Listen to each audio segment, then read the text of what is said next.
Kali ini kita akan membahas tentang debit dan kredit.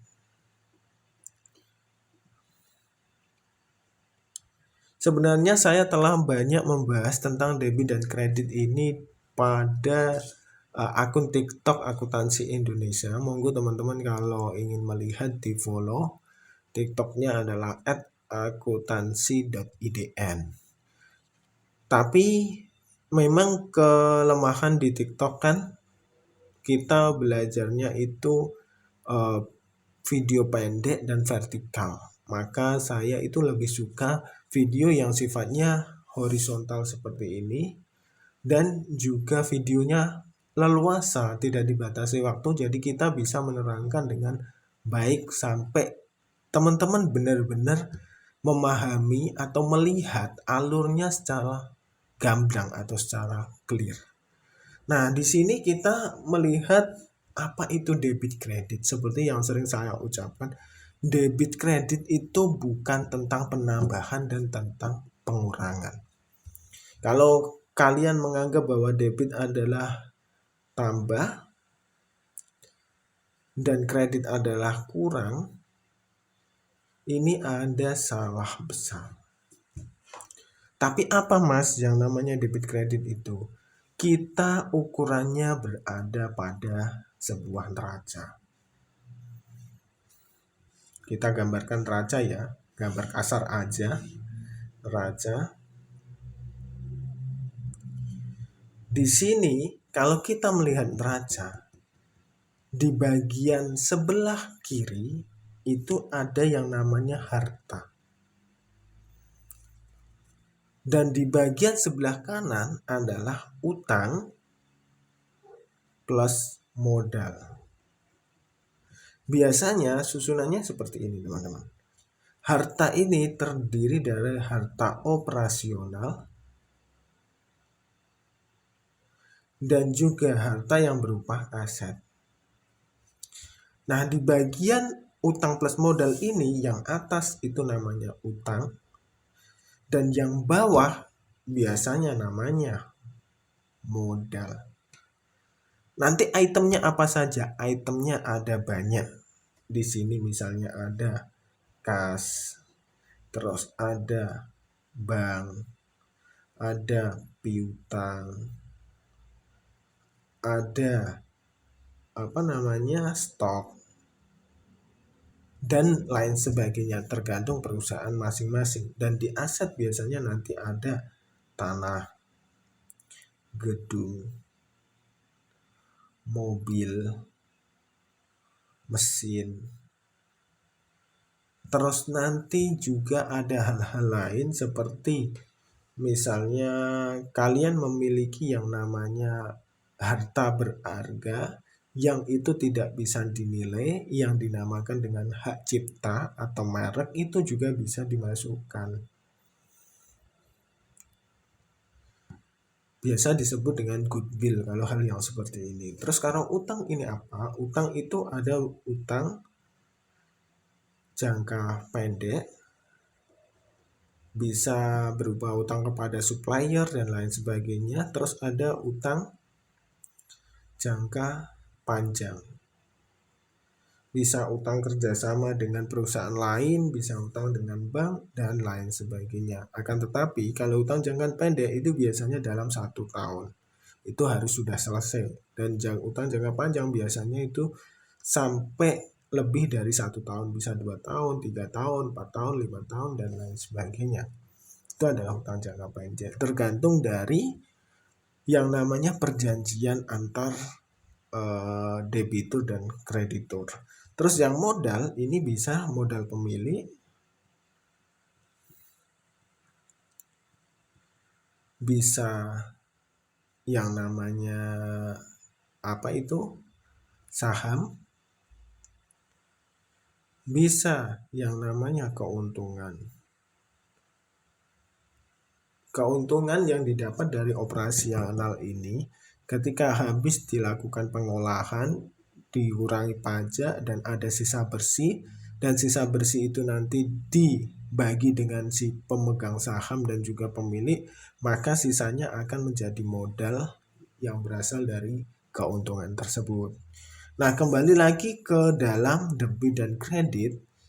Ketika kita sudah melihat dua model ini di dalam neraca, padahal umumnya neraca yang kita lihat di laporan keuangan perusahaan PT atau laporan keuangan misalnya di Bursa Efek Indonesia itu biasanya sifatnya atas ke bawah, yaitu begini, harta, terus nanti di sini baru utang modal. Seperti ini, urutannya seperti ini. Tapi untuk pemahaman kita menggunakan seperti ini, teman-teman.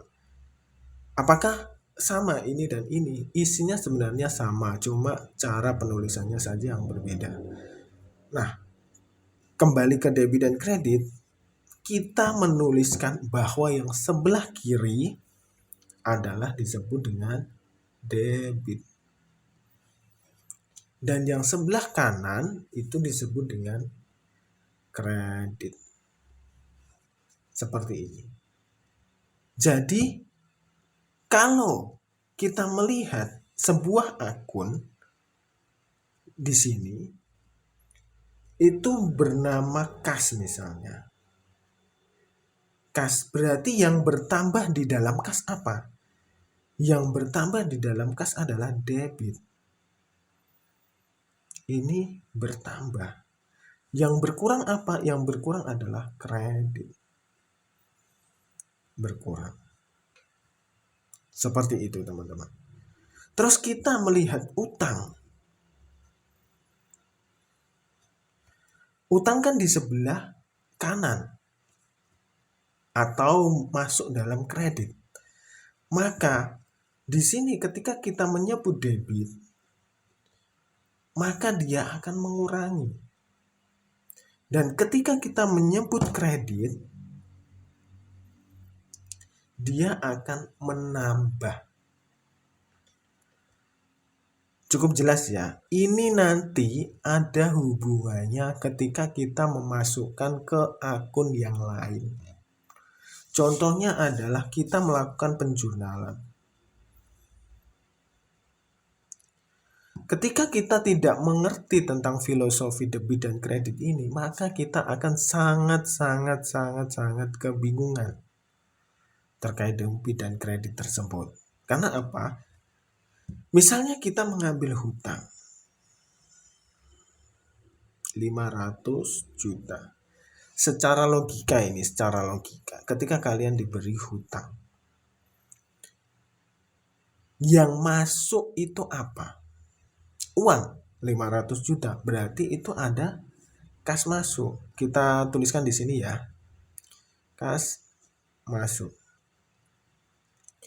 Berarti kalau logikanya kas masuk di sini kan debit kredit. Logikanya kas masuk itu kan kita masukkan sini. Nah, sekarang kita cari lawannya. Masuknya tadi dari mana? Dari hutang. Berarti hutang ini di mana? Hutang ini di kredit. Nah, seperti ini 500 juta ya ini. Ini tujuannya adalah untuk membalanskan kedua akun tersebut. Kalau ini sama-sama di debit, maka itu tidak akan ketemu. Seperti itu, teman-teman. Jadi kalian memahaminya itu dari sebuah neraca seperti ini. Begitupun ketika kita menulis hal yang lainnya. Modal katakanlah. Pemilik memberi modal. Modal pemilik 100 juta. Ini kan juga kas masuk. Modal pemilik. Berarti kan 100 juta dan 100. Cukup mudah dimengerti ya teman-teman. Karena apa yang saya terangkan ini saya rasa sudah sangat jelas dan sudah sangat gamblang. Bisa dipahami secara logika kenapa harus ada seperti ini. Mungkin kalau di dalam pembelajaran mungkin di SMK atau di kuliah, ketika seorang guru atau seorang dosen tidak bisa menjelaskan ini dari segi logika, maka kalian jangan memprotesnya. Kok begini, saya melihat di dalam video YouTube kok begini Bu, tidak usah seperti itu. Kita ambil saja sebagai pembelajaran dan kita nanti gunakan ketika kita sudah masuk di dalam dunia kerja. Dan kalian bisa menjadi lebih baik karena lebih memahami tentang apa itu yang namanya akuntansi. Nah, kalau nanti kalian melihat sebuah buku atau catatan apapun, kalian akan melihat yang namanya jenis rekening. Terus di situ ada bertambah, terus ada berkurang, terus ada saldo. Maka kita bisa melihat bahwa di sini misalnya kita rekeningnya adalah aset. Kita lihat saja aset di sini. Yang bertambah apa? Yang bertambah adalah debit. Yang berkurang apa? Kredit. Saldo normalnya apa? Saldo normal itu biasanya yang berada di positif. Maka saldo normalnya adalah debit. Terus nanti ada hutang atau liabilities. Hutang. Yang bertambah apa? Yang bertambah adalah kredit. Yang berkurang apa? Yang berkurang debit. Saldo normalnya apa? Saldo normalnya adalah kredit. Terus nanti ada modal. Modal. Kita sudah mengetahui kalau modal di sini. Berarti yang bertambah apa? Yang bertambah adalah apa teman-teman? Yang bertambah adalah kredit. Yang berkurang adalah debit. Saldo normalnya adalah kredit. Berbeda kalau yang namanya pemilik mengambil uangnya atau biasa disebut dengan prefer. Maka ini kebalikan dari modal. Ini kan modal memasukkan.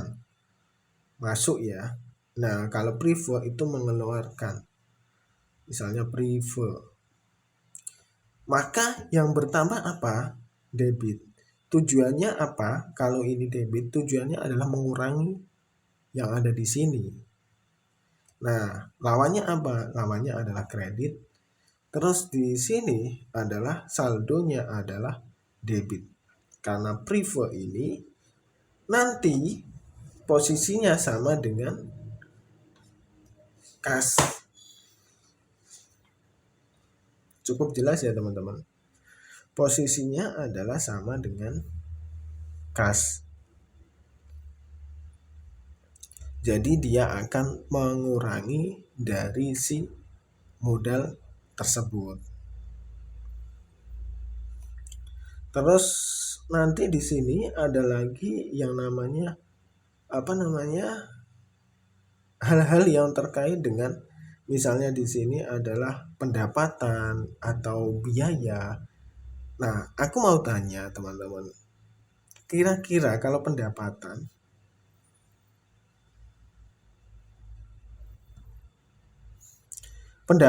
itu yang bertambah di sebelah mana? Ayo, pendapatan yang bertambah di sebelah mana? Oke, saya masukkan seperti ini teman-teman. Tadi di sini kan saya menunjukkan keuntungan. Keuntungan ada di sebelah modal seperti ini. Berarti yang namanya laba rugi itu berada di bawahnya modal. Berarti kalau dia bertambah itu adalah kredit.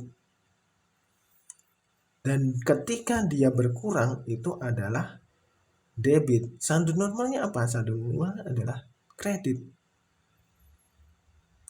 Dan setelah pendapatan adalah biaya.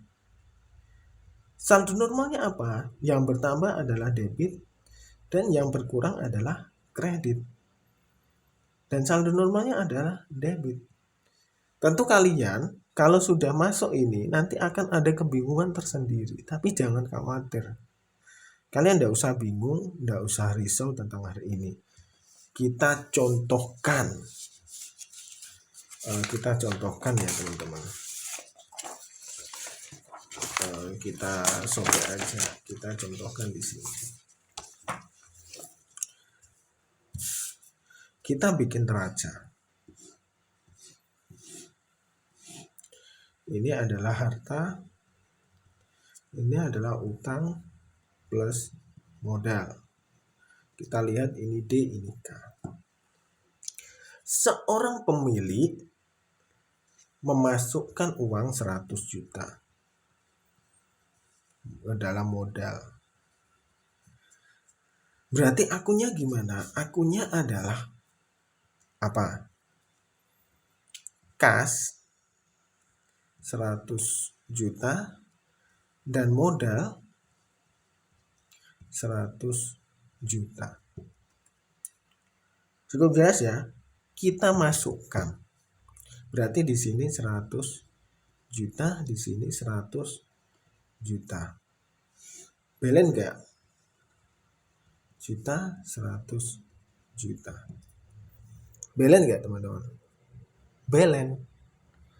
Nah, di bulan kedua, pemilik prefer mengambil uang 10 juta. Berarti di sini yang berkurang apa? Yang berkurang adalah modal. Ini berkurang 10 juta dan kas itu berkurang 10 juta. Karena ini ya, maaf tadi tidak kelihatan, kita tulis modal 10 juta dan kas 10 juta. Berhubung di sini ini adalah mengambil namanya mengambil modal, berarti ini tidak modal. Kita ganti tulisannya dengan prefer. Itu adalah cara untuk membedakan bahwa prefer adalah modal yang ditarik. Ketika kita menulis modal adalah modal yang ditambahkan. Karena nanti ketika ada soal bukan si pemilik menambahkan modal, tidak hanya seperti itu saja. Bisa juga si pemilik melakukan prefer. Artinya dia mengurangi modal atau dia secara gamblang menuliskan bahwa si pemilik mengambil modal, bisa seperti itu. Nah, ketika seperti ini, maka di sini kita akan mengurangi. Ketika kita nulis di namanya jurnal, itu berarti 100 juta, misalnya kas apa tadi? Kas masuk, kas misalnya, kas aja lah. Misalnya di sini ada D, ini K, ini saldonya adalah D. Maka di saldo pertama dia adalah 100 juta. Maka saldonya adalah 100 juta. Terus ketika di bulan kedua dia ada kredit 10 juta. Maka saldonya adalah 90 juta. Seperti itu teman-teman. Begitu juga modal. Modal itu kan ada D, K. Nah, saldonya adalah K. Misalnya seperti itu. Ketika dia memasukkan modal, maka di sini ada penambahan sebesar 100 juta. Saldonya 100 juta. Nah, ketika di bulan kedua, maka ada debit sebesar 10 juta. Maka kreditnya menjadi 100 dikurangi 10, 90 juta. Dan ini tetap akan sinkron. Kalau di sini menjadi 90 juta, sini 90 juta, ini juga akan menjadi 90 juta. 90 juta. Akan sinkron, teman-teman. Seperti itu. Semoga ini bisa memberikan pencerahan kepada teman-teman semua. Dan jangan lupa silakan dukung di channel ini dengan cara subscribe atau follow. Dan sampai jumpa di video selanjutnya. Wassalamualaikum warahmatullahi wabarakatuh.